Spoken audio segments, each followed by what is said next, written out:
thưa các cụ và cô dì chú bác bạn trẻ mẹ, hai cháu Ngọc Anh và anh Đại.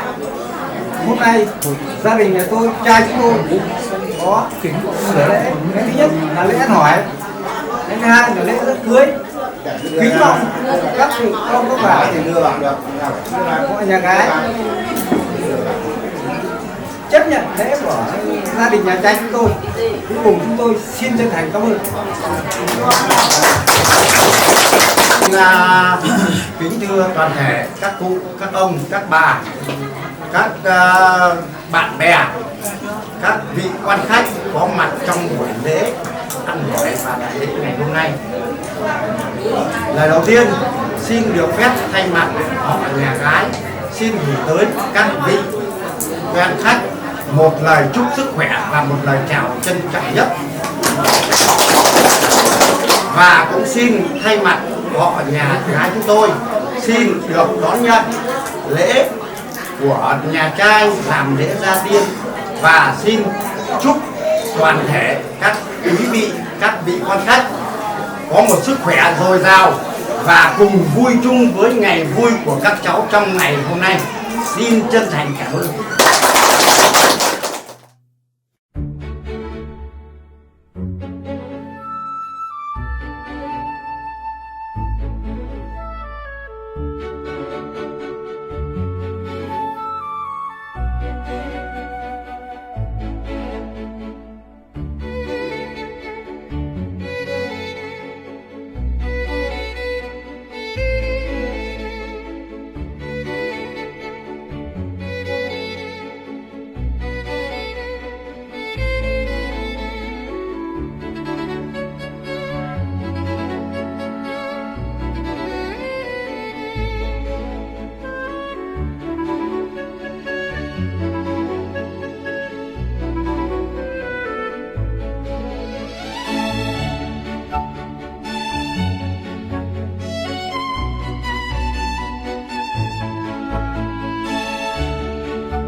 nhiệt hân hoan chào đón chị quý phụ, quý ông, quý bà, cô dì chú bác cùng toàn thể quý vị quan khách và các thành viên của hai bên gia đình.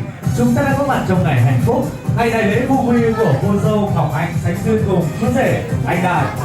Và lời nói đầu tiên, cho phép ban tổ chức chúng tôi sẽ được thay mặt cho đại gia đình họ nhà gái thay lời cho cô dâu Ngọc Anh xin gửi tới toàn thể quý vị lời chúc sức khỏe, lời chào mừng nồng nhiệt, trân trọng và thân thương nhất.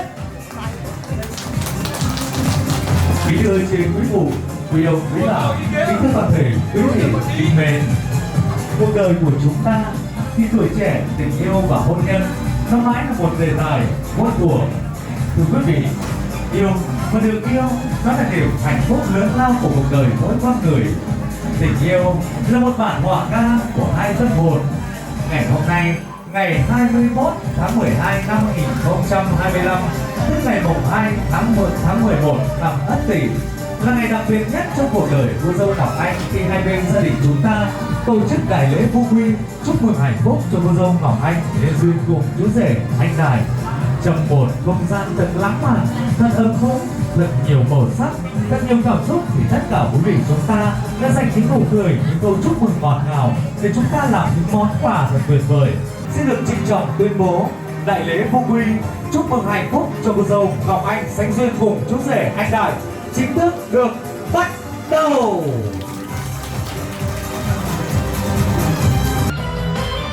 Xin được trân trọng kính mời bên gia đình lấy những trọng trách vô cùng quan trọng trên con đường lên bờ thành chồng của cô dâu Ngọc Anh và chú rể Anh Đại. Tất cả quý vị chúng ta sẽ dành một tràng pháo tay thật lớn để chào đón hai vị trưởng đoàn.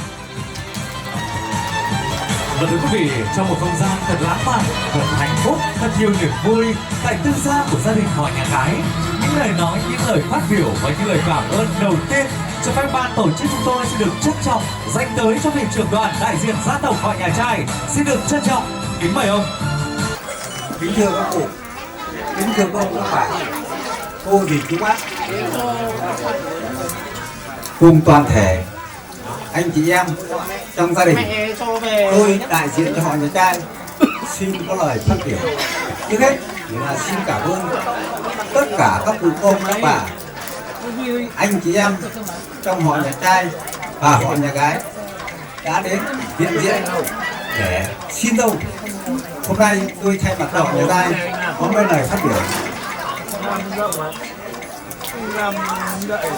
Họ nhà trai chúng tôi đến hôm nay gồm có các cụ ông các bà cùng mẹ của cháu đến để dự lễ đón xin dâu. Tôi xin có mấy lời. Lời đầu tiên được kính chúc các cụ ông các bà một lời chúc sức khỏe và thành đạt. Tôi xin giới thiệu họ nhà trai chúng tôi hôm nay có mang cơ trầu đến để kính trình gia viên chúc phúc cho hai cháu anh Anh Đại và Ngọc Anh được hạnh phúc trăm năm, và cũng có một lời đối với các cháu là phải giữ gìn tôn ti trật tự trong gia đình. Và cũng chính từ giờ phút này trở đi, gia đình nhà trai chúng tôi cũng xin chấp nhận cháu Ngọc Anh cũng là dâu con của gia đình và cháu Anh Đại cũng là rể của gia đình hai họ. Xin chân thành cảm ơn. Và quý vị, chúng ta sẽ dành một tràng pháo tay thật lớn cho những lời phát biểu thật tuyệt vời của bác vị trưởng đoàn đại diện gia tộc họ nhà trai. Và xin mời toàn thể quý vị chúng ta sẽ cùng nhau hướng ánh nhìn của mình lên trên sân khấu và đến với đôi lời đáp từ và những lời cảm ơn đến từ vị trưởng đoàn đại diện gia tộc họ nhà gái chúng ta. Xin được trân trọng kính mời ông. Kính thưa các cụ, các ông, các bà cùng toàn thể các vị quan khách có mặt trong buổi thành hôn ngày hôm nay. Lời đầu tiên, tôi xin được phép thay mặt họ nhà gái xin gửi tới các vị quan khách một lời chúc sức khỏe và một lời chào trân trọng nhất. Thưa quý vị, có thể nói hôn nhân và gia đình luôn luôn là một vấn đề trọng đại. Và qua một thời gian quen biết, tìm hiểu, hai cháu Đại và Anh đã đến với nhau. Hôm nay được sự đồng ý của hai gia đình và ngày lành tháng đẹp, chúng ta tổ chức hôn lễ cho các cháu. Và xin thay mặt họ nhà gái, chúng tôi xin gửi gắm cháu Ngọc Anh về làm dâu con bên nhà trai và cũng đón nhận cháu Đại làm rể bên họ nhà gái chúng tôi. Chúc cho hai cháu luôn luôn yêu thương nhau, cùng nhau xây dựng một tổ ấm hạnh phúc mãi mãi bền chặt. Lần cuối cùng xin chúc sức khỏe toàn bộ các vị quan khách, các cụ, các ông, các bà có mặt trong buổi hôn lễ ngày hôm nay. Một lời chúc sức khỏe và một lời chào trân trọng nhất. Xin chân thành cảm ơn. Với những tràng pháo tay thật lớn, quý vị, chúng ta sẽ vang lên để chúc mừng những lời phát biểu rất là tuyệt vời của hai vị trưởng đoàn.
nào quý vị chúng ta sẽ dành một tràng pháo tay thật lớn để cùng nhau chào đón hai vị trưởng đoàn.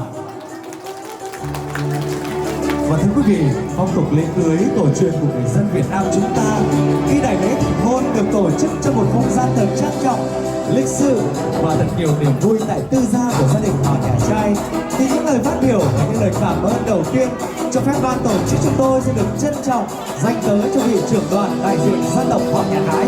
Xin được trân trọng kính mời ông.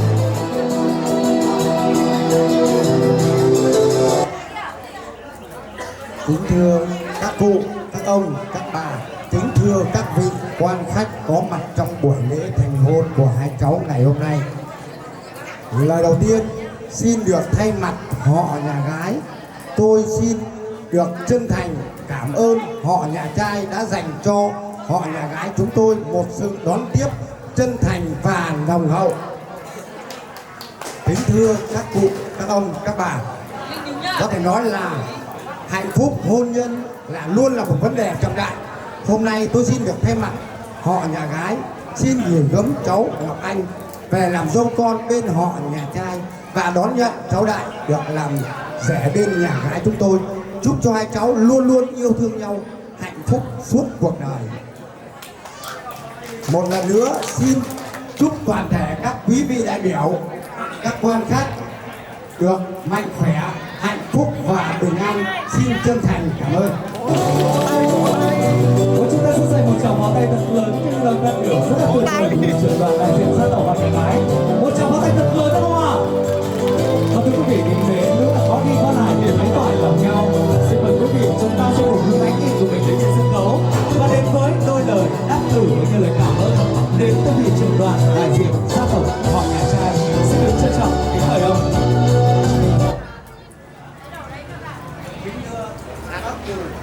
Ông, các bà, kính thưa hai ông, tôi là đại diện cho họ nhà trai xin chấp nhận ý kiến của gia đình nhà gái, của họ nhà gái, và xin chấp nhận cháu Ngọc Anh chính thức giờ phút này trở đi là dâu con của gia đình họ nhà trai chúng tôi, và chúng tôi cũng xin chào cháu Anh Đại là rể, là con của gia đình họ nhà gái. Cuối cùng không có nói gì hơn hết, xin chúc toàn thể gia đình, toàn thể hôn chúng ta mạnh khỏe, hạnh phúc và thành đạt, vinh nhân thành công.